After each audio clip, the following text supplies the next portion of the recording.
পর একটা ছেলেদের সমস্যা হয় মা এবং বউ।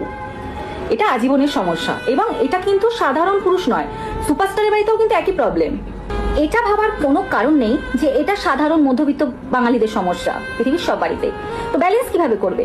পিঠে বেঁধেছি কুলো, কানে দিয়েছি তুলো, কারোর কথা শুনো না ভাই। থাকতে হলে দুজনকে নিয়েই থাকতে হবে।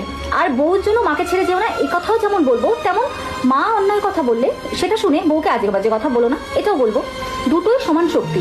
একজন তোমাকে এই পর্যন্ত নিয়ে এসেছে আর আরেকজন তোমাকে বাকি অর্ধেকটা জীবন টেনে নিয়ে যাবে।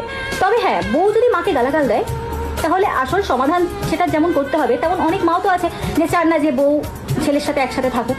তো সেই মাকেও কিভাবে শিক্ষা দিতে হবে সেটাও জানতে হবে। মানে পুরোপুরি ব্যাপারটা হলো ব্যালেন্স করে চলতে হবে তোমাকে, তাহলেই তুমি সংসারটা ঠিকঠাক করে টিকিয়ে রাখতে পারবে। বিয়ের পর একটা ছেলেদের সমস্যা হয় মা এবং বউ। এটা আজীবনের সমস্যা এবং এটা কিন্তু সাধারণ পুরুষ নয়,